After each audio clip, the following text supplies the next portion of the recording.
Dear friends, very very good morning friends. இந்த பார்க்குறீங்களா, இந்த தண்டுக்கீரை நண்பர்களே ஹார்வெஸ்ட் பண்ணி வச்சுருக்கேன். வேரோடு பறித்து வச்சுருக்கேன் நண்பர்களே. இங்கே பாருங்கள், தண்டோடு இருக்குது. இங்கே பாருங்கள், இந்த தண்டு சாம்பாரில் போட்டால் நல்லாயிருக்கும் நண்பர்களே. சாம்பாரில் நண்டு குழம்புலாம் போட்டால் ரொம்ப நல்லாயிருக்கும்.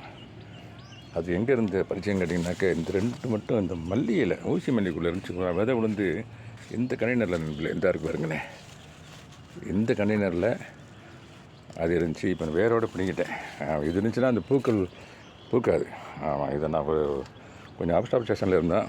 அதனால் அது அப்போயே முளையிலேயே கிள்ளின்னு சொல்லுவாங்க பார்த்தீங்களா, சில விஷயங்கள். அது மாதிரி முளையிலேயே இதை பறிச்சிருந்தேன்னா இது இன்னும் நல்லா செழிப்பாக வளர்ந்துருக்கும், இந்த ஊசி மல்லி.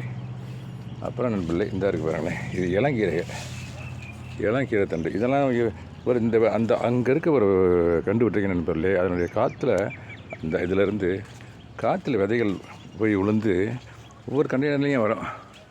அது அப்பப்போ நாங்கள் பறிச்சுக்கிறோம் இளங்கீரையாக. இந்த பாருங்கள், இதில் இந்த பாருங்கள், இதை பூரா விதை தான். இந்த பாருங்கள், இவ்வளோ விதை இது மாதிரி இந்த ஃபுல்லாக இருக்குது. இதிலேருந்து காற்றுல போய் விழுகிறது தான் ஒவ்வொரு கண்டெய்னர் வர்றது. அப்போ இலசாக இருக்கும்போது பறிச்சிருவோம் நாங்கள். ஓகே நண்பர்களே, இந்த கீரை டெய்லி ஒரு கீரை சமைச்சிடணும் நண்பர்களே. நாங்களும் சமைச்சிட்ருக்கோம். ஓகே நண்பர்களே, இது அந்த பறிச்ச கீரையோட சேர்த்து எதையும் வச்சிடுறேன். இந்த பாருங்கள், ஏற்கனவே பறிச்சிருக்கேன் கீரை, அதோட சேர்த்து எதையும் வச்சிடுறேன் நண்பர்களே.